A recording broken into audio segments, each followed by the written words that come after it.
ॐ नमः सिद्धेभ्यः। ॐ नमः सिद्धेभ्यः। ॐ नमः सिद्धेभ्यः। ओकारं बिन्दुसंयुक्तं नित्यं ध्यायन्ति योगिनः। कामदं मोक्षदं चैव ओंकाराय नमो नमः। अरहमित्यक्षरं ब्रह्म वाचकं परमेष्ठिनः। सिद्धचक्रस्य सद्बीजं सर्वतः प्रणमाम्यहम्। अनंतानंत सिद्ध परमेष्ठी भगवान की, देवादिदेव आदिम तीर्थंकर श्री ऋषभनाथ भगवान की, वर्तमान शासन नायक श्री वर्धमान महावीर भगवान की, परम पूज्य आचार्य गुरुवर श्री विद्यासागर जी महाराज की, आचार्य श्री समय सागर जी महाराज की। जय बोलिए आराम ध्यान योग प्रणीत साक्षात विराजमान परम पूज्य मुनिवर श्री प्रणम्य सागर जी महामुनि राज की जयकारा गुरुदेव का, जयकारा गुरुदेव का। नमोस्तु गुरुदेव, नमोस्तु गुरुदेव, नमोस्तु। तदेव चस्यान्न तदेव च स्यात् तथा प्रतीतेस्तव तत्कथंचित् नात्यन्तमन्यत्वमनन्यता च विधिर्निषेधश्च शून्य दोषात्। आचार्य समंतभद्र महाराज भगवान सुविधिनाथ की स्तुति करते हुए एक काव्य के माध्यम से भगवान के द्वारा बताई हुई तत्व देशना का एक दार्शनिक चिंतन प्रस्तुत करते हैं। कल भी आपसे कहा था और उसी बात को आज भी आगे बढ़ाते हुए कहा जा रहा है कि हे भगवान, आपने जो जीवादि पदार्थों का ज्ञान कराया है वे सभी पदार्थ तत्रूप भी हैं और अतत्रूप भी हैं। अगर हम उनको तत्रूप ही मान लें, तद एव स्यात् ऐसा ही मान लें तो भी हानि हो जाती है, और अतत रूप ही मान लें तो भी हानि हो जाती है। जीवादि सभी पदार्थों में तत्रूप धर्म भी है और अतत रूप धर्म भी है। ही मानने से हानि होती है और भी मानने से वस्तु व्यवस्था बनी रहती है। इसलिए हे भगवान, जो आपने हमें ये ज्ञान दिया वह हमारा इसी तरह से प्रतीति में आने वाला ज्ञान है। हमें ऐसा नहीं लगता कि आपने कुछ और समझाया और हमें कुछ और समझ में आ रहा है। जैसा आपने बताया हमें भी वैसा ही प्रतीति में आता है, हमें भी वैसा ही दिखाई दे रहा है। तथा प्रतीतेस्तव तत्कथंचित्, इस तरह से जो आपने हमें तत् का अतत का ज्ञान दिया, विधि और निषेध का ज्ञान दिया, अस्तित्व और नास्तित्व धर्मों का ज्ञान दिया, ये हमें कथनचित वस्तु में इसी रूप में दिखाई देते हैं। आप जानते हैं प्रत्येक पदार्थ अपने अस्तित्व में भी है और अपने अस्तित्व में रहता हुआ दूसरे के अस्तित्व को नकारता भी है। प्रत्येक पदार्थ अपने अस्थि धर्म के साथ में दूसरे के उस नास्ति धर्म को अपने अंदर प्रवेश नहीं करने देता, या यूं कहें कि अपने नास्ति धर्म के कारण से दूसरे के अस्थि को अपने में प्रवेश नहीं करने देता। यह अस्थि और नास्ति का जो खेल है, इसी खेल के कारण से यह संसार दिखाई दे रहा है। अगर हम अस्थि और नास्ति के इस खेल को समझें तो हमें वस्तु व्यवस्था समझ में आती है। अगर हमने इस खेल को नहीं समझा और ये खेल हमारे सामने होकर के चला गया तो हमें वस्तु का ज्ञान नहीं हो पाता कि हम क्या हैं और क्या नहीं है। जब भी हम किसी भी पदार्थ को कहते हैं कि यह घट है तो उसमें पट नहीं होता। घट जानते हो, घड़ा, और पट माने कपड़ा। जब हम कहते हैं कि ये घट है तो उसमें पट नहीं होता, और जब हम कहते हैं ये पट है, कपड़ा है, तो उसमें घट नहीं होता। इसी तरह से जब हम कहते हैं कि यह जीव आत्मा है तो उसमें न कोई दूसरा जीव आत्मा होता है, न कोई दूसरा अजीब आत्मा होता है। जब हम कहते हैं यह अजीब पदार्थ है तो उसमें कोई जीव आत्मा नहीं होता, वह अजीब होता है।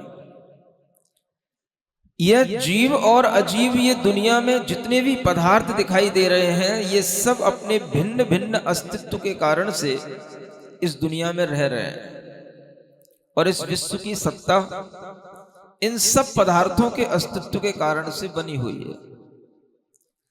जब भी हम किसी भी पदार्थ के अंदर उसके स्वभाव को देखते हैं तो आचार्य कहते हैं कि इसमें अस्ति स्वभाव भी है और नास्ति स्वभाव भी है।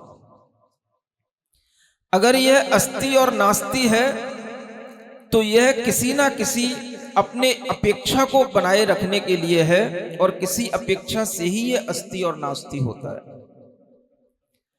अगर अस्ति रूप में हमें अपना अनुभव होता है तो हमें कभी नास्ति रूप में भी अनुभव होता है, क्योंकि ये दोनों हमारे स्वभाव हैं।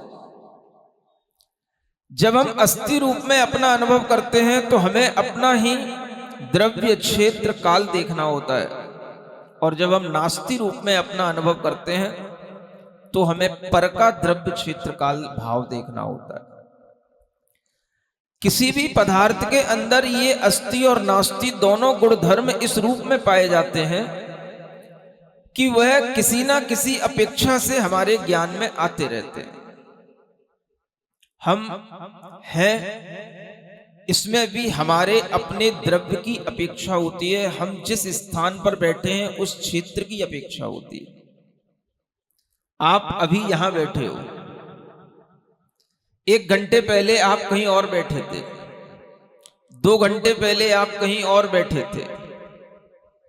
उस समय पर आप अपने उस क्षेत्र पर जहां बैठे थे वहां पर आपको अपने स्व द्रव्य स्व क्षेत्र के माध्यम से अपने अस्तित्व का ज्ञान हो रहा था।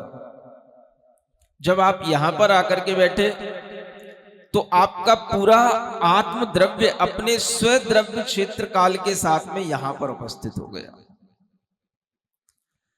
क्षेत्र आपका बदल रहा है, लेकिन आपका जो स्व चतुष्ट है वो नहीं बदल रहा। स्व द्रव्य स्व क्षेत्र स्व काल स्व भाव जो आपकी आत्मा के साथ जुड़ा हुआ है वो वही है। जो भाव आपके आत्मा के साथ पिछले समय में था वही भाव आपकी आत्मा के साथ यहां पर भी है, लेकिन उस भाव में क्षेत्र में अगर परिवर्तन हमें दिखाई देता है तो वह पर सापेक्ष होता है। यहां पर आकर के आप बैठे हो तो यह क्षेत्र पर क्षेत्र की अपेक्षा से कहा जाएगा, तो आप कहोगे कि हां हम यहां पंच कल्याणक के स्थान पर आकर के बैठे। स्व क्षेत्र की अपेक्षा से तो हम अपनी ही आत्मा में स्थित हैं। हमारी आत्मा का विस्तार जितना शरीर के अंदर है वही हमारा स्व क्षेत्र है। और पर क्षेत्र क्या है, तो यह हमारे लिए बदलता रहता है। स्व क्षेत्र नहीं बदलता। पर क्षेत्र में जब हम आ जाते हैं तो हम अलग अलग तरह से अपने भावों में परिवर्तन महसूस करते हैं, लेकिन वह भाव भी हमारे अंदर के ही होते हैं। पर की अपेक्षा से हमारे अंदर आ सकते हैं, और वह भावों में परिवर्तन भी आता है तो वह पर द्रव्य पर क्षेत्र पर काल और पर भाव की अपेक्षा से आ जाता है। जब आप घर पर बैठे होते हैं तो आपको सोने की इच्छा होती है, खाने की इच्छा होती है, टीवी देखने की इच्छा होती है। जब आप घर से चल करके यहां आ जाते हैं तो इस स्थान पर, इस क्षेत्र में आने पर न आपको सोने की इच्छा होती है, न खाने की इच्छा होती है और न टीवी देखने की इच्छा होती है। वो इच्छा कहां चली गई? वो इच्छा इस क्षेत्र में आने पर हमारे भावों में जो परिवर्तन हुआ, उस परिवर्तन से परिवर्तित हो गई। भाव का परिवर्तन, इच्छाओं का परिवर्तन भी क्षेत्र के माध्यम से हो जाता है। और जब ये परिवर्तन हमें महसूस होता है तो हमारे अंदर ये ज्ञान बना रहता है कि हम वही थे जो पहले ये इच्छा कर रहे थे। अगर हम इस समय पर घर पर बैठे होते तो हम शायद पड़े पड़े सो रहे होते। हम इस समय पर घर पर होते तो हम शायद कुछ नाश्ता कर रहे होते।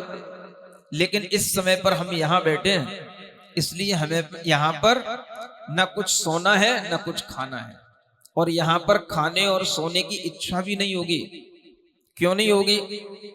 क्योंकि यहाँ पर 3 लोक का स्वामी गर्भ में आने वाला है, माता मरु देवी के। उसका भी तो कुछ प्रभाव होगा। उसका प्रभाव इतना रहता है कि वह अपने ही प्रभाव के कारण से सबकी इच्छाएं बदल देता है, सबका टाइम चेंज कर देता है, और सब उसके लिए देखने लग जाते हैं, सब उसके बारे में सोचने लग जाते हैं, सब उसी के विषय में वार्तालाप करने लग जाते हैं। यह उस जीव का प्रभाव रहता है, और वह जीव अपने अस्ति और नास्ति स्वभाव के साथ चल रहा होता है। किसी भी गति में रहे, जीव अपने स्वद्रव्य क्षेत्र काल की अपेक्षा से सदा रहेगा, और पर द्रव्य क्षेत्र काल की अपेक्षा से वह नास्ति स्वभाव के साथ भी बना रहेगा। अफर्मेशन और निगेशन, ये दोनों ही धर्म उस जीव के अंदर हमेशा बने रहते हैं, और यही धर्म उस जीव को अन्य जीव से पृथक बनाए रखते हैं। आचार्य कहते हैं, अगर ये विधि और निषेध रूप धर्म आपस में अनन्य हो जाए या अन्य हो जाए तो सब कुछ बिगड़ जाए, शून्यता का दोष आ जाए। अनन्य होने का मतलब, अगर विधि और निषेध आपस में मिल गए, दोनों एक में हो गए, तो भी संकर दोष आ जाएगा, सब शून्य हो जाएगा। अगर विधि और निषेध आपस में मिल गए तो आपस में वस्तु एक रूप हो जाएगी, हम किसी का निषेध नहीं कर पाएंगे। और जब वस्तु एक रूप हो जाती है तो उसी को संकर दोष कहते हैं। आपने नाम सुना है? शंकर नहीं कह रहा हूं, क्या बोल रहा हूं? संकर। एक में श होता है, एक में स होता है। सुन रहे हो? जब लोग नया नया पढ़ते हैं तो कंफ्यूज होते हैं, संकर दोष को शंकर दोष समझने लग जाते हैं। शंकर ये हमारे मन का समभाव होता है, और संकर यह एक ऐसा दोष होता है कि अगर हम कहें कि यह किताब है तो यह घड़ी नहीं है। यह विधि धर्म किताब का विधि रूप बता रहा है, यह घड़ी नहीं है, यह इसका निषेध भी कर रहा है। अगर इन दोनों में एक पना हो जाए, दोनों अभेद रूप से अनन्य हो जाएं, तो क्या होगा? विधि में निषेध का अभाव हो जाएगा। जैसे ही निषेध का अभाव हुआ, घड़ी पुस्तक रूप हो जाएगी, घट पट रूप हो जाएगा, सारा जीव एक जीव रूप हो जाएगा, या सारा अजीव और जीव सब एक रूप हो जाएगा। इसी का नाम संकर दोष कहलाता है। वस्तु व्यवस्थाएं वस्तु के स्वभाव के साथ चलती हैं। जब हम अपने अस्ति और नास्ति स्वभाव की ओर देखेंगे तो हमें यह पता होना चाहिए कि हमारे अंदर क्या अस्ति रूप में है और क्या नास्ति रूप में है। इन अस्ति और नास्ति स्वभाव का हम थोड़ा सा अपने जीवन में कुछ प्रयोग करना सीखें। इन दार्शनिक व्याख्याओं का हम अपने जीवन में कुछ प्रयोग इस तरह से करना सीखें कि यह तत्व विज्ञान हमारे कुछ काम में आए। कैसे प्रयोग करें? आप अपने लिए कुछ सोचते हैं, कुछ ना कुछ हर व्यक्ति अपने लिए सोच के बैठा होता है। मैं ज्ञानी हूं, मैं इन सब के बीच में सबसे बड़ा हूं, मैं इन सब में सबसे समझदार हूं, मैं इन सब में सबसे ज्यादा दानी हूं, मैं इन सब में सबसे ज्यादा ध्यानी हूं, मैं इन सब का काम चलाने वाला हूं, मैं इन सब का स्वामी हूं। हर व्यक्ति अपने लिए कुछ ना कुछ ये धारणा बना करके बैठा होगा। सुन रहे हो कि नहीं? जब हम आपसे कहते हैं कि आप कुछ नियम संयम को धारण करके अपना आत्म कल्याण क्यों नहीं करते, तो आप क्या बोलते हो? महाराज, अभी हमारे घर में बेटे की शादी हुई है, अभी बेटा हुआ है, अभी घर में और कुछ नया जीव आने वाला है, पहले वो सब देख लूं, सब हो जाए, उसके बाद में कुछ सोचूंगा। तो आप कहीं ना कहीं ये बात अपने मन में ध्यान में रखते हैं कि हमारे अस्थि स्वभाव में कुछ ना कुछ जुड़ा हुआ है और हम किसी ना किसी रूप में अपना अस्तित्व माने हुए हैं। वो अस्तित्व किस रूप में माने हुए हैं? अपना अस्तित्व हम स्वयं के साथ मानते हैं या पर के साथ मानते हैं, यह थोड़ा सा हमें विचार करना चाहिए। अपने अस्तित्व को हम अपने फीलिंग के साथ मानते हैं या दूसरा हमसे कहता है तब हमें लगता है कि हमारा अस्तित्व है। आप लोग सुन रहे हैं ना? सो तो नहीं गए? ऐसे तत्व चिंतन में नींद भी आ सकती है, लेकिन अगर आप अपने मन के अंदर थोड़ी सी जागृति बनाए रखेंगे तो ये जागृति तुम्हें अनंत काल तक सोने से बचा लेगी और तुम्हें अनंत काल तक जागृत बनाए रखेगी। जैसे कि गर्भ में आने वाला जीव सदैव जागृत रहता है, 3 ज्ञान का धारी होता है, कभी सोता नहीं है, सो भी नहीं सकता और किसी को सोने भी नहीं देता। रात के 10 बज रहे हो, 11 बज रहे हो, माता की सेवा देवियां करती रहेंगी, माता को नींद आ जाए, माता को नींद आ जाए, लेकिन माता को इतनी खुशी रहती है कि माता को नींद भी नहीं आती और वह जीव उस मां को सोने भी नहीं देता। और सोने नहीं दे तो आलस आएगा दिन में, ऐसा भी नहीं है। उस जीव का ये प्रभाव है, तू नहीं भी सोएगी तो भी बिल्कुल फ्रेश महसूस करेगी, नहीं भी खाएगी तो भी तुझे कमजोरी महसूस नहीं होगी। ये उस जीव का प्रभाव रहता है। कौन सा जीव है वो? वह तीर्थंकर बनने वाला जीव जिसका पुण्य 3 लोक में सारे जीवों से सबसे बढ़कर रहता है। ऐसा जीव, जब पुण्यात्मा जीव किसी गर्भ में आता है तो वह जागृत रहता है, वह न सोता है और न सोने देता है। सुन रहे हो? उन्हीं को पुण्यात्मा जीव कहते हैं। इसी तरह से इस सभा में जो बैठे हैं वह सो नहीं सकते, क्योंकि ना हम सो रहे हैं ना हम तुम्हें सोने देंगे। जो अपने आप में जागृत रहता है वह हमेशा जागृति की बात करता है। अगर आप अपने अंतरंग में अपने स्वयं अस्तित्व को कभी महसूस करेंगे तभी आप जागृत हैं, और अगर आपको अपना अस्तित्व किसी दूसरे की अपेक्षा से महसूस हो रहा है तो आप सो रहे हैं। जब आपसे कोई कहे पापा पापा, तब आपको लगे पापा। जब आपसे कोई कहने वाला ना हो पापा या मम्मी, जब आपसे कोई कहने वाला ना हो अंकल और आंटी, तब भी आपको अपना अस्तित्व महसूस होता है कि नहीं होता? आप कल्पना करो, आपका बहुत बड़ा घर है और उस घर में आप अकेले बैठे हो, कोई भी आपके पास नहीं है, कोई भी आपसे पूछने वाला नहीं है, कोई भी आपको संबोधन देने वाला नहीं है, कोई भी आपके परिवार का आपके निकट नहीं है जो आपसे कहे पापा, चाचा, ताऊ, फूफा, नाना, कुछ भी कोई कहने वाला नहीं है। उस समय पर आप कितनी देर उस घर में जागृति के साथ रह सकते हैं?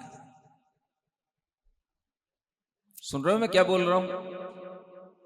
कितनी देर आप उस घर में, उस स्थान पर जागृति के साथ रह सकते हैं? जागृति मतलब अपने स्व अस्तित्व का अनुभव करते हुए रहना। मेरा अस्तित्व है, मैं चैतन्य आत्मा हूं, मैं अपने स्व द्रव्य, स्व क्षेत्र, स्व काल, स्व भाव में प्रतिष्ठित हूं और मैं अपना अनुभव कर रहा हूं। मुझे अपने अनुभव में किसी के संबोधन की जरूरत नहीं है और मैं अपने अनुभव के साथ में निर्भीक होकर के, निश्चिंत होकर के इस घर में अकेले भी घंटों बैठा रह सकता हूं, आराम से रह सकता हूं। ये अगर आपके स्वभाव में आएगा तो जागृति कहलाएगी, और अगर ये आपके स्वभाव में नहीं है तो आप आंखें खोल करके भी सो रहे हैं। इसलिए देखना, जब व्यक्ति जागृत नहीं होता है तब वह आंखें भी खोल करके घर में रहता है तो वह कुछ ना कुछ दूसरे से अपने आप को कनेक्ट करता है। अगर घर में कोई कहने वाले लोग हों, बोलने वाले लोग हों, संबोधन करने वाले लोग हों तो चल जाता है, और नहीं है कुछ तो सबसे बड़ा आइटम अपने घर में रहता ही है क्या? टीवी की स्क्रीन, मोबाइल, उसमें बोलो, उससे बात करो, उससे अपना कनेक्ट करो। हर व्यक्ति अपने टाइम को इसी तरीके से पास करने में लगा हुआ रहता है। जब व्यक्ति पर से अपना कनेक्शन बनाता है तो वह केवल टाइम पास कर रहा होता है, उसके अलावा उसके पास में कोई पर्पस नहीं होता उसकी लाइफ का। सुन रहे हो कि नहीं? बोलो तो, पीछे से आवाज आओ। हाँ, सब जागृत हैं, नहीं तो पता पड़े सब लुढ़क गए। जब व्यक्ति अपने आप को पर से कनेक्ट करने को आतुर रहता है, पर से अपना जुड़ाव महसूस करने के लिए लालायित रहता है, तो उस समय पर वह सिर्फ टाइम पास के मूड में होता है। माने आप अपनी कीमती जीवन को सिर्फ टाइम पास कर रहे हो, अपनी उम्र गुजार रहे हो, क्योंकि आप अपने अस्तित्व के साथ शांति से बैठ नहीं सकते। जब तक आपके सामने कोई दूसरा ना हो, चाहे वो दूसरा आपका फैमिली मेंबर हो या फिर आपके सामने कोई दूसरा वह सिस्टम हो जिससे आप अपने आप को कनेक्ट कर सको, मोबाइल, टीवी, लैपटॉप, कोई भी चीजें, उनमें रह करके आप लंबा समय गुजार सकोगे, लेकिन आप अपने अस्तित्व के साथ बैठ करके लंबा समय नहीं गुजार पाओगे। ऐसा बंदा, ऐसे लोग अगर दुनिया में ढूंढोगे तो गिनती के 1 या 2 लोग मिलेंगे जो अपने घर में शांति से बैठ करके भी अपने अस्तित्व का भान करके भी अपना जीवन निकाल सकते हो। मुश्किल से मिलेंगे 1-2 लोग, बाकी सबको आकुलता पड़ी रहेगी। मुझसे कोई बोलने वाला नहीं, मुझे कोई देखने वाला नहीं, मुझसे कोई वार्तालाप करने वाला नहीं, कोई नहीं है तो भाई चलो अपनी चैटिंग शुरू कर देते हैं मोबाइल पर। जो भी मोबाइल में नंबर फीड है, बताओ भाई क्या चल रहा है, क्या हाल है। फोन करना शुरू कर दिया, सामने वाले के पास फोन पहुंचा, अचानक से क्या हो गया? कुछ नहीं, बस ऐसे ही बैठा था घर में, आपकी याद आ गई। अच्छा, आपको मेरी याद आ गई, बहुत बढ़िया, धन्यवाद। अब उससे बातें शुरू कर दी। जब बातें शुरू कर दी तो सामने वाला कहने लगा, ये भाई ये मेरा टाइम पास क्यों कर रहा है, बेवजह का मेरा टाइम क्यों खराब कर रहा है।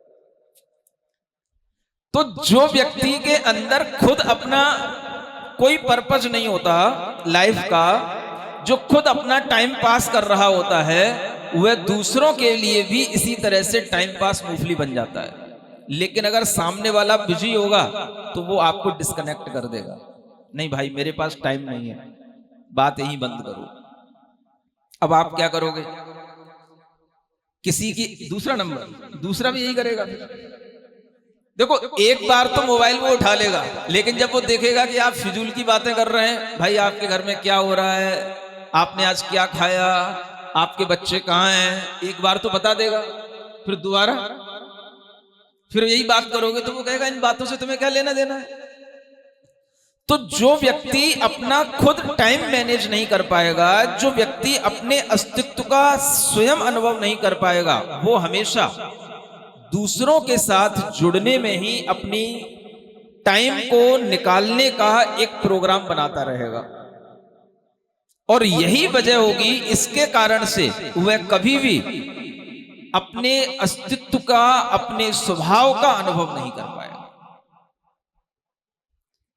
असली स्वभाव का अनुभव करना, मेरा अस्तित्व है, मैं हूं, और मेरा अस्तित्व ना मेरे परिवार के लोगों के कारण से है, ना मेरा अस्तित्व किसी और जो हमारे सामने ये मोबाइल आदि हैं इन लोगों के कनेक्शन से है। मेरा अस्तित्व तो मेरा अपने मन का, मेरी स्व आत्मा में कनेक्शन से मेरा अस्तित्व मुझे अनुभव में आएगा। और उस अस्तित्व में आनंद लेने वाला हो तब कुछ बात बने। सुन रहे हो कि नहीं? आता है किसी को इस अस्तित्व में आनंद? स्व के साथ अपने को कनेक्ट करना। जो व्यक्ति अपने को अपने से कनेक्ट नहीं कर पाएगा, वो कभी अपने को दूसरे से भी कनेक्ट नहीं कर पाएगा। तीर्थंकर भगवान, वह बालक कभी अपने को दूसरे से कनेक्ट नहीं करता। जो गर्भ में आने वाला जीव है, वह इससे पहले सर्वार्थ सिद्धि जैसे देवों में वह अहमिंद्र बनकर के रहा। वहां पर भी सब डिस्कनेक्ट रहते हैं, अपने अपने में रहते हैं। किसी से कोई भी प्रयोजन न रख करके बस अपना अपना सुख, अपना अपना धर्म, अपना अपना काम सब करते रहते हैं। और इतना लंबा संस्कार पड़ा रहता है।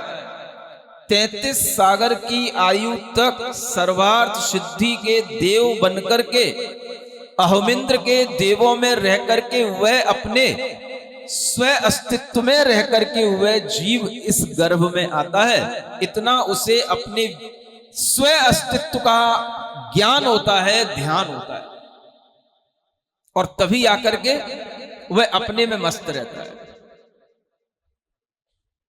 इसी को कहते हैं विधि रूप धर्म। मेरी विधि माने मैं हूं, मेरा अस्तित्व है, मैं सतरूप हूं, और मेरे में कोई दूसरा प्रविष्ट कर नहीं सकता। मां के गर्भ में भी वह जीव रहते हुए गर्भ में या मां में प्रविष्ट नहीं हो जाता। गर्भ अलग रहता है और जीव का स्थान अलग रहता है। ऐसे पुण्यवान जीव का जब गर्भ होता है तो आचार्य कहते हैं वह इस तरह से होता है जैसे मान लो दर्पण में, मिरर में कोई प्रतिबिंब आ रहा हो और दर्पण कोई उससे भारी नहीं हो जाता। उसी तरह से मां के गर्भ में वह जीव इतना हल्का होकर के रहता है कि ना मां को उसके गर्भ से भारीपन आता है और ना गर्भ में रहने वाले जीव को मां के कारण से कोई कष्ट होता है। ये क्या है? ये पुण्यवान जीवों की बात है। जो जागृत रहे हैं उन जीवों की बात है। जो अपने अस्तित्व के साथ लंबे समय तक जिन्होंने साधना की है, सर्वार्थ सिद्धि में पहुंचने से पहले वे मुनि थे। लंबी दीर्घ साधना उन्होंने मुनि जीवन में अपने अस्तित्व के साथ की, अपने स्व ध्यान करके की, और उसके बाद वह सर्वार्थ सिद्धि जैसे देव हुए और वहां पर भी वह अहमिंद्र बन करके हुए। नीचे के इंद्र होते हैं, उन्हें सब घेरे रहते हैं।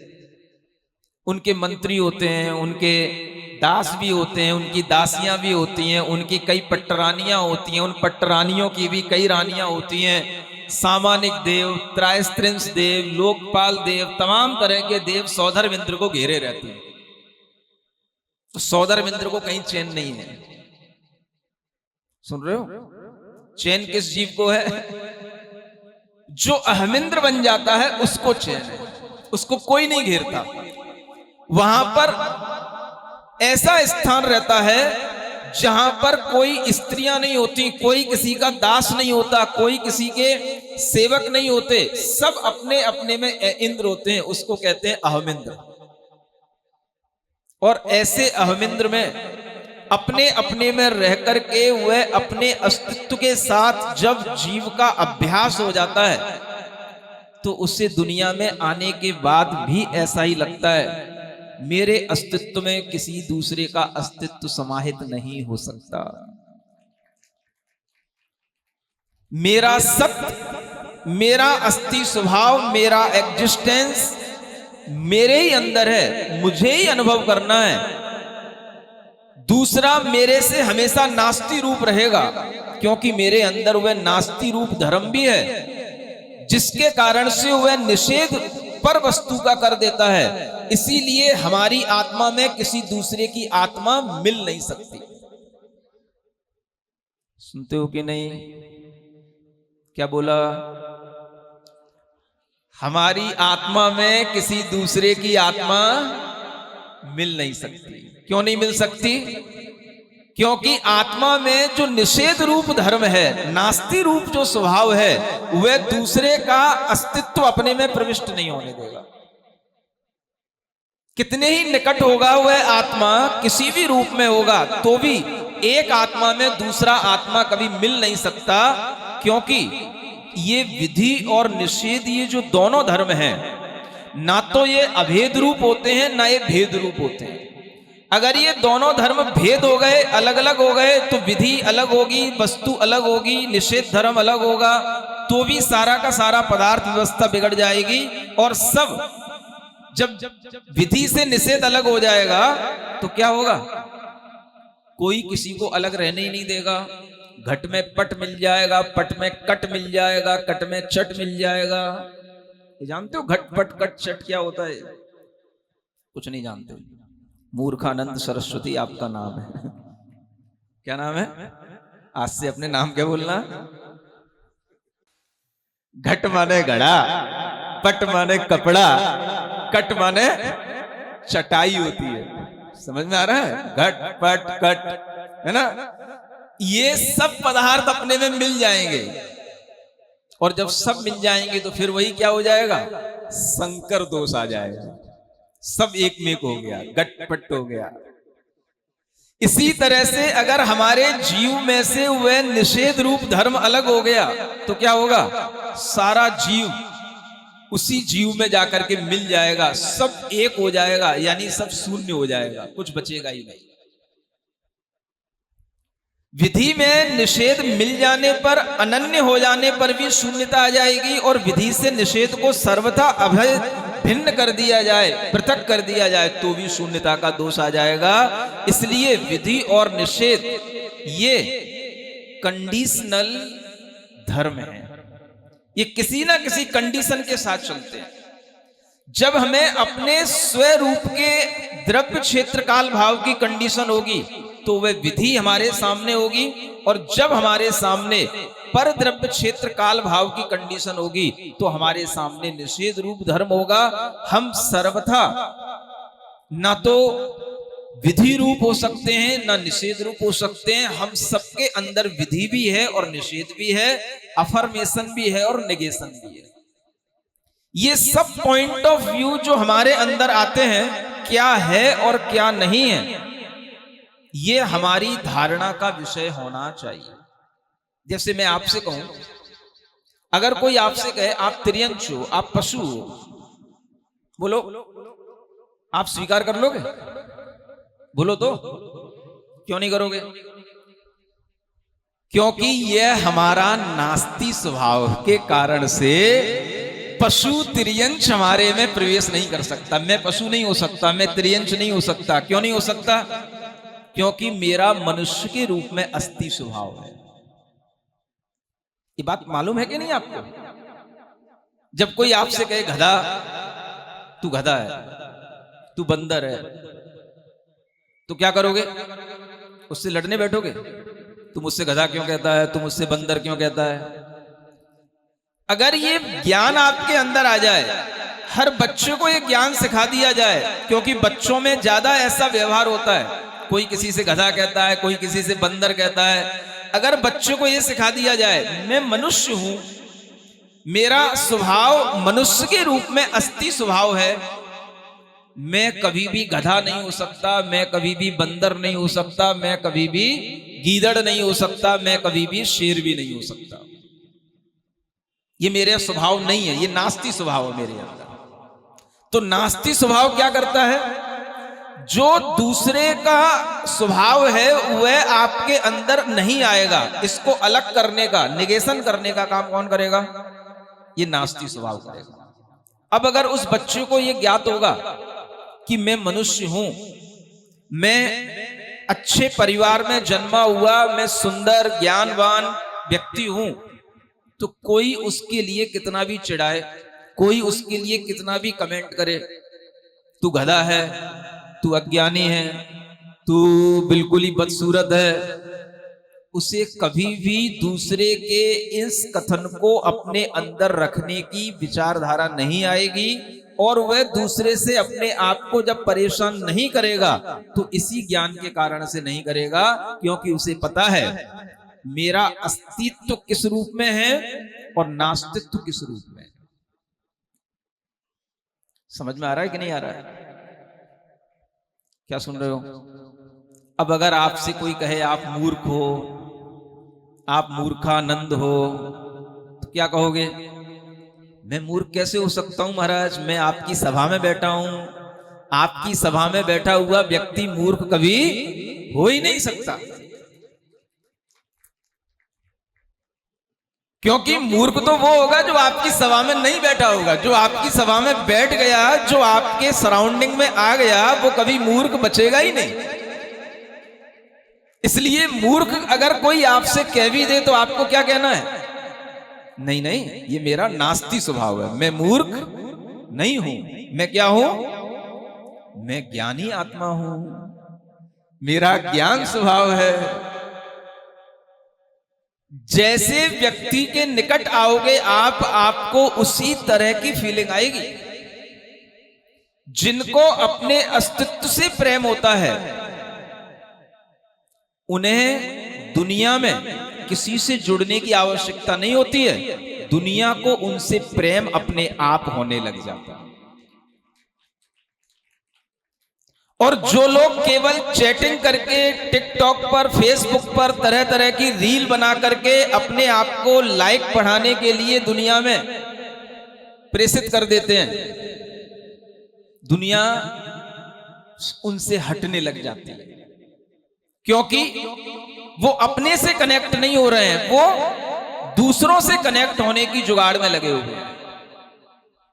तीर्थंकर हमेशा जब भी सामने आते हैं, उनका गर्व भी होता है, तो इतना उनके अंदर वह स्वयं के अस्तित्व से प्रेम होता है कि दुनिया उनसे प्रेम करती है, लेकिन उन्हें किसी से प्रेम नहीं होता। प्रेम नहीं होता इसका मतलब यह नहीं कि वह किसी से द्वेष करते हैं, नहीं, उन्हें किसी से प्रयोजन नहीं होता, और सबको उनसे प्रयोजन होता है। सब उनकी जय जयकार बोलेंगे, सब उनको देखने के लिए लालायित होंगे। कल देखना जन्म कल्याणक होगा, इंद्र कैसा बावला हो जाएगा। सौधर्म इंद्र देखने की इच्छा करेगा, सबसे पहले इंद्राणी से कहेगा मुझे तो, मुझे दिखाओ बालक को, मैं देखूंगा। मैंने ही तो तेरे को भेजा था वहां पर बालक को लाने के लिए। लेकिन वह बालक अपने आप में किसी को देखने की इच्छा नहीं करेगा।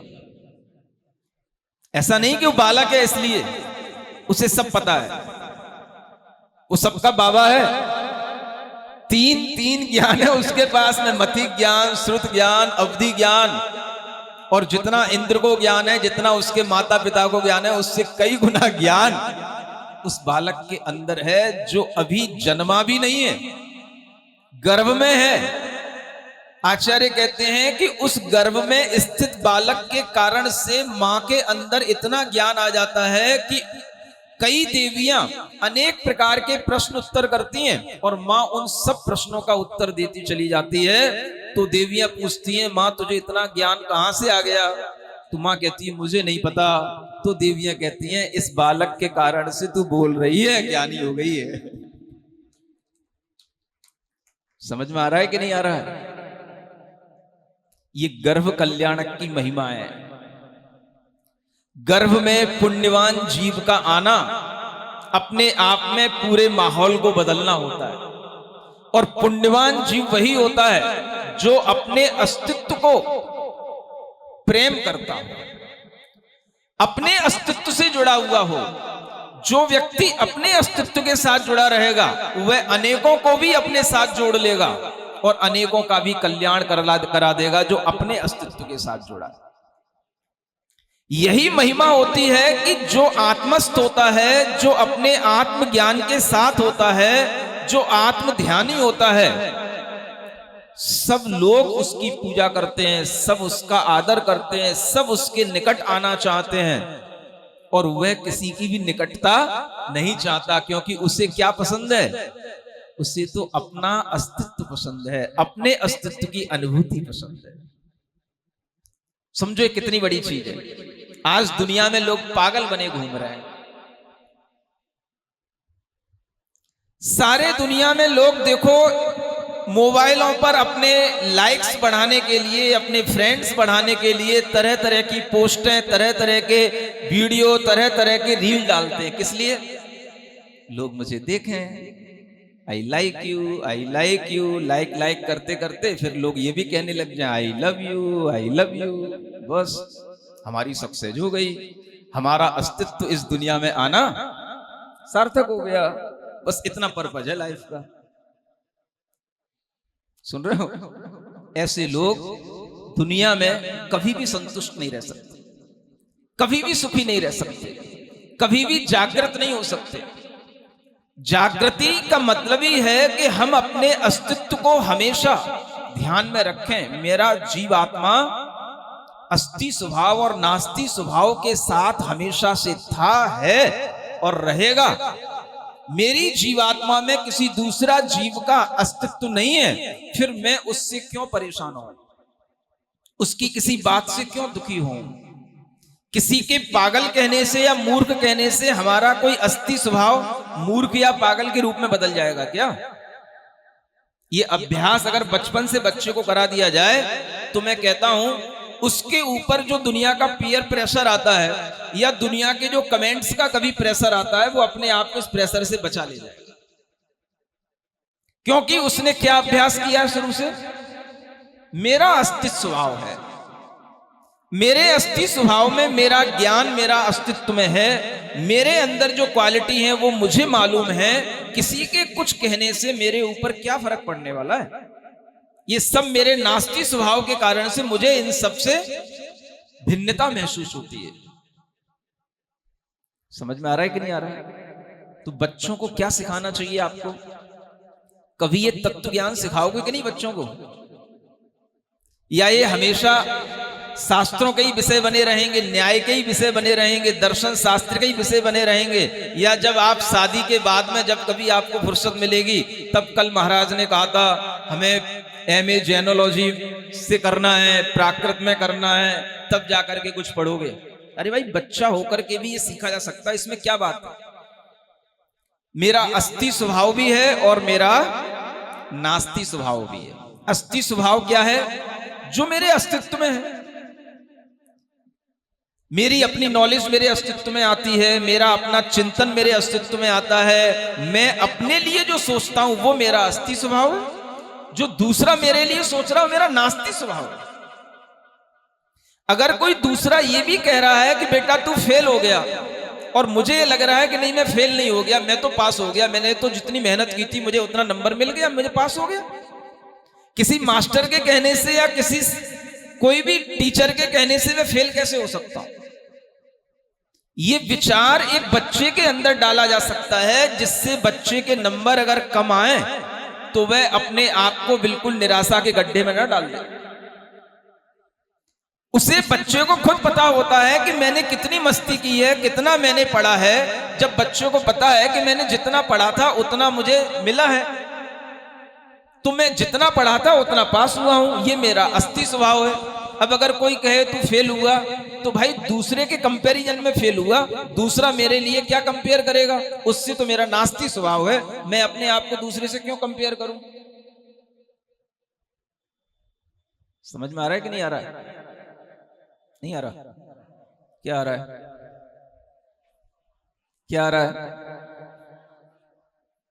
जो मेरा अस्थि स्वभाव है वह मैं हूं, और दूसरा जो कुछ भी मुझसे कह रहा है वह मैं नहीं हूं। बच्चों की सबसे बड़ी कमजोरी होती है अगर बच्चों के लिए बुरा कह दिया जाए तो बच्चा बुरा मान जाता है, और बच्चे को थोड़ा सा अच्छा कह दिया जाए तो फूल के गुब्बारा हो जाता है।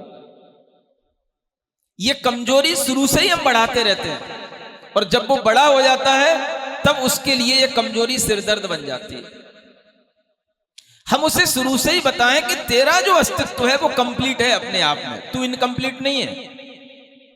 दूसरे से कंपेयर करके अपने लिए ये सोचना कि मेरे अंदर ये नहीं है, मैं ये हो गया वो हो गया, ये तुझे नास्ती स्वभाव के माध्यम से तुझे इन सबको अपने से अलग करना है। अपने अंदर नहीं रखना है कुछ भी कि तू क्या नहीं है, तू क्या है ये अपने अंदर हमेशा महसूस कर। ये अस्थि स्वभाव का, अपने एग्जिस्टेंस की नेचर का अगर तू अपने अंदर फीलिंग करेगा और उसी कॉन्सेप्ट को अपने अंदर बना करके रखेगा तो तुझे दुनिया के किसी भी व्यक्ति के कुछ भी कहने से कोई फर्क नहीं पड़ेगा, तू अपनी दिशा में चलेगा। ये सिखाओ सबसे पहले बच्चों को। सुन रहे हो? जो गर्भ में आया हुआ बच्चा है वो सीखा हुआ है, और वो बच्चा ही हमसे कह रहा है मैं तो कुछ सिखाऊंगा नहीं, मैं तो दुनिया से मौन लेकर के बैठा हूं। तो कौन सिखाएगा? तो गुरु तुम बोलते हो, बता दो रास्ता क्या है, निवेदन करते हो ना, कौन सिखाएगा? तो इसलिए सिखाना पड़ रहा है। तो क्या सीखे?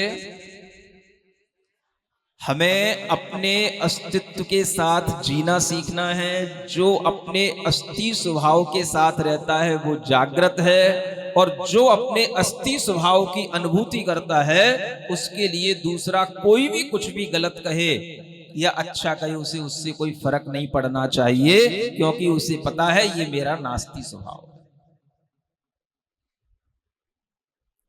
समझ में आ रहा है? बोलो तो। मान लो इतनी बड़ी सभा में से किसी एक व्यक्ति को उठा के सामने ला दिया जाए और कहा जाए you are the most beautiful person. नहीं समझ में आ रहा? In this world.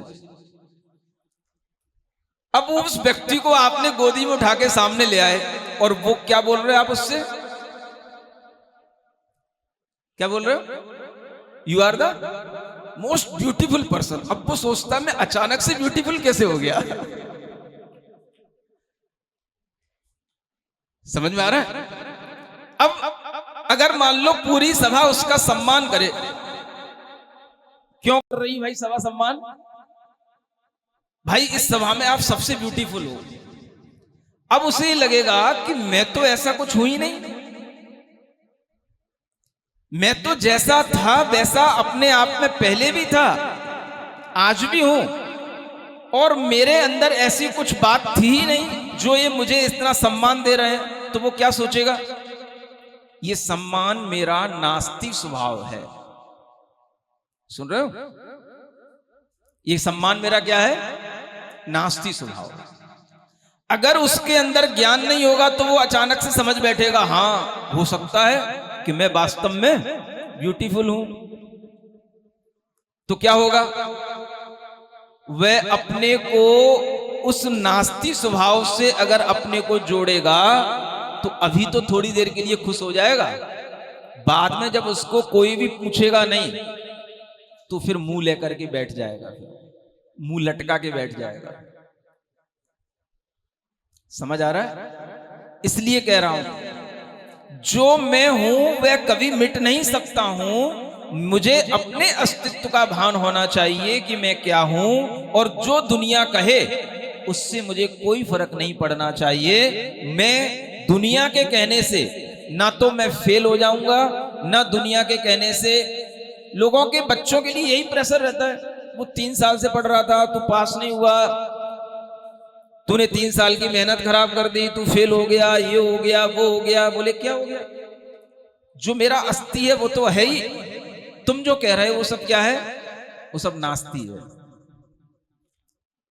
समझ में आ रहा है? तो क्या सीखना? हमें अपने अस्थि स्वभाव का भान करना और अपने अस्तित्व के साथ अपनी जागृति बना करके रहना।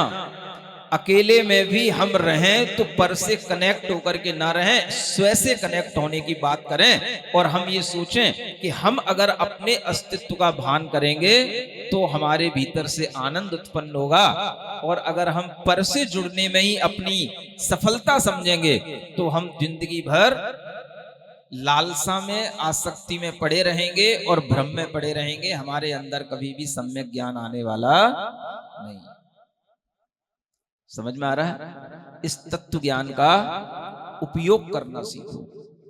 अस्ति स्वभाव का, नास्ति स्वभाव का उपयोग करना सीखो। और यह उपयोग अगर हम करने लगेंगे तो हमें अपने से प्रेम होने लगेगा। जब तक व्यक्ति को अपने से प्रेम नहीं होता तभी तक वह दूसरे का प्रेम पाने के लिए तड़फता है। क्या सुना बेटा? जब तक तुझे अपने से प्रेम नहीं होगा तब तक ही तू दूसरे का प्रेम पाने के लिए तड़फेगा। और जिस दिन तुझे अपने से प्रेम हो जाएगा, दुनिया तेरे से इतना प्रेम करेगी कि तुझे उस प्रेम से भी कोई फर्क नहीं पड़ेगा और सबके लिए तू प्रेम पूर्वक आशीर्वाद लुटाता रहेगा। तुझे सब प्रेम करेंगे, बस तू अपने से प्रेम कर। ये गर्भस्थ बालक सिखा रहा है हमको, मैं नहीं सिखा रहा। सुन रहे हो कि नहीं? हाँ, जो अभी जन्म नहीं लिया है, अभी आया है, उसके अंदर इतना ज्ञान है, उसका इतना इन्फ्लुएंस है कि उसके कारण से इंद्र भी हिल जाते हैं। और कल देखना कि उस नवजात शिशु को लेकर के इंद्र भी कितना आकुलित हो जाता है, आतुर हो जाता है उसके रूप सौंदर्य को देखने के लिए। जो व्यक्ति अपने से प्रेम करता है वही व्यक्ति दुनिया में सबसे सुंदर होता है। समझ आ रहा है? हाँ, miss India, miss universe, miss world, अगर ये सब डिक्लेरेशन कोई कर भी देता है तो उससे आप कभी ब्यूटीफुल नहीं हो जाते। आपको अपने से प्रेम होगा तो आप दुनिया में सबसे सुंदर हैं। आपको किसी से कोई अवार्ड लेने की जरूरत नहीं है कि हम सुंदर हैं कि नहीं। आज की बेटियां बड़ी होने के बाद में इसी चक्कर में पड़ी पड़ी परेशान हो रही हैं। हम कब मिस यूनिवर्स बने, हम कब मिस वर्ल्ड बने, ये दौड़ लग रही है। स्टेट लेवल पे अलग इवेंट चल रहे हैं, गवर्नमेंट के सेंटर लेवल पर अलग चल रहे हैं, यूनिवर्स के लेवल पर अलग चल रहे हैं। समझ आ रहा है? जाओ क्रॉस करते करते थूपो अपने ऊपर क्रीम पाउडर कितना, करो अपनी कॉस्मेटिक सर्जरी कितनी करोगे, करो कितना, क्या करना है। ये अज्ञानता का प्रसार जो दुनिया में है वो सिर्फ इसी कारण से। कोई भी व्यक्ति अपने अस्तित्व के साथ जुड़ना नहीं चाह रहा, सबको पर के साथ जुड़ने की पड़ी है। पर कहेगा हमसे यू आर ब्यूटीफुल तो मैं क्या कहूंगा, तो मैं समझूंगा ब्यूटीफुल। अरे भाई, अपने को अपने में ही ब्यूटीफुल मानो ना, दिक्कत क्या बात की है? नहीं समझ आ रहा?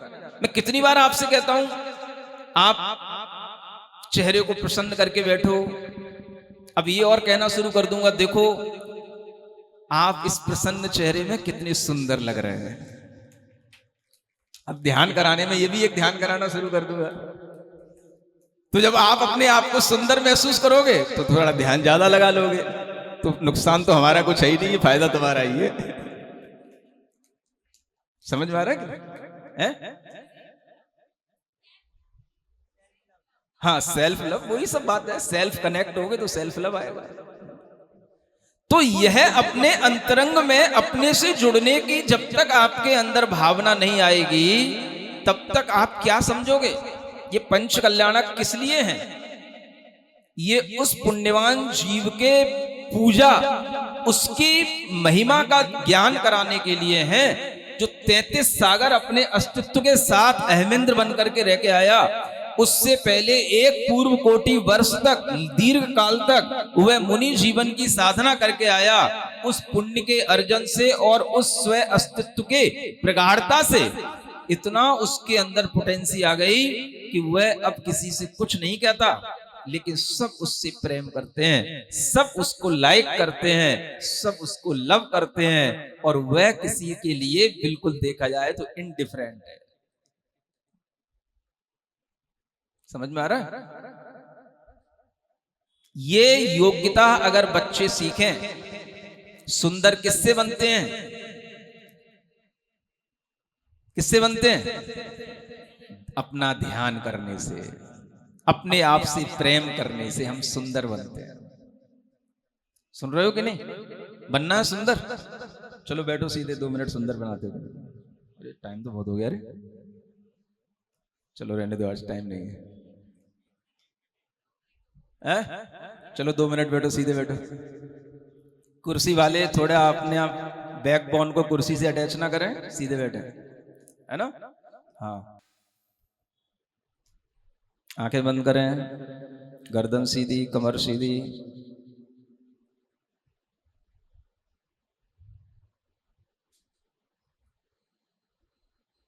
अपनी श्वास पर ध्यान, चेहरे पर मुस्कान।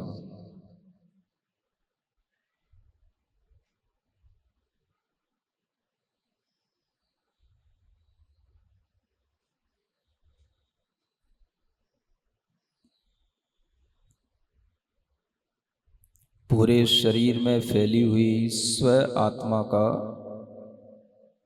स्मरण अनुभव।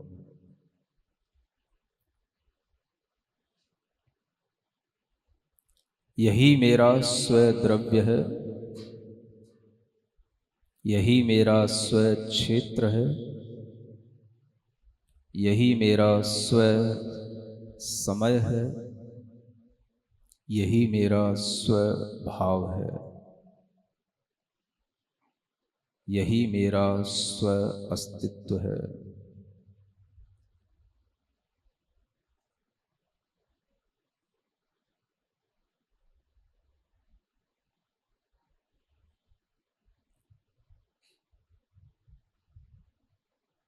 मैं अपने स्व अस्तित्व से जुड़ा हुआ हूं और प्रसन्न हूं।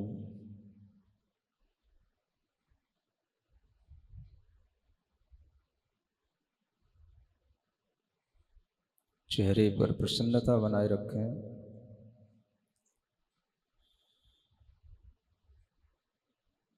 अपने अंदर एक फीलिंग लाएं, मैं दुनिया में सबसे सुंदर पर्सन हूं।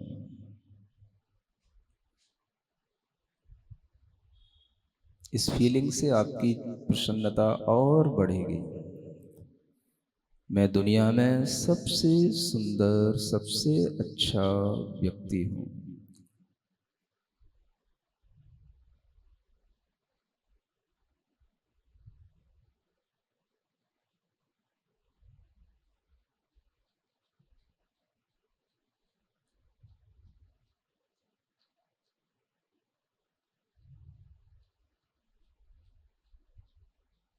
मेरा अस्तित्व दुनिया में निराला है।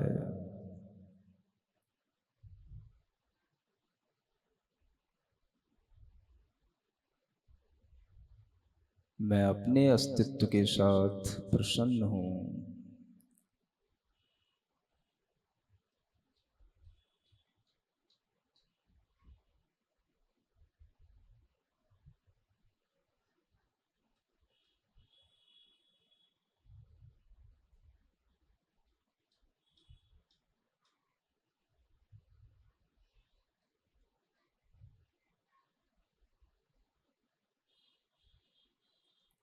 यही मेरा सत्य स्वरूप है,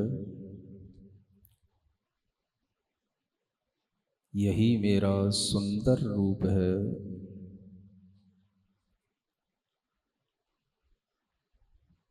यही मेरा शिव स्वरूप है।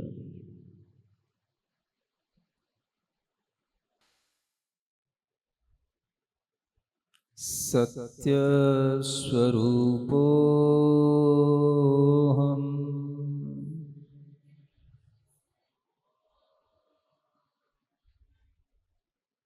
सुंदर स्वरूपो हम,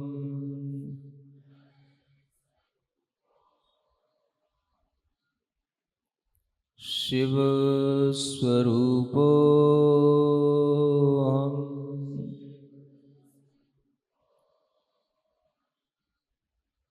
जिन स्वरूपो हम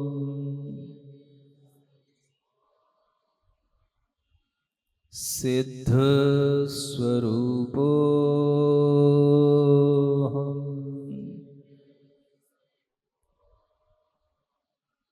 सो हम अरहम अरहम अरहम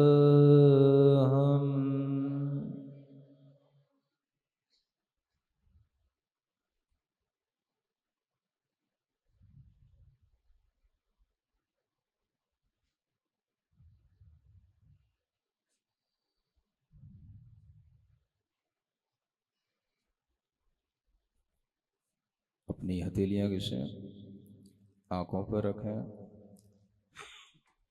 ओम अरहम परम शांति। ओम अरहम परम शांति। ओम अरहम परम शांति। बोलिए देवादिदेव ऋषभनाथ भगवान ने। सिरिजिणवाणी जग कल्याणी जग जन मदतम मोहरी जनमण हारी गढ़हर हारी जम जरा भव रोग हरी तिथियराणम दिव्य झुणिम जो पड़ई सुणई मय्ये धारई राणम सौख मणंतम धरिय सासद मोक्ष पदम पावई सासद मोक्ष पदम पावई।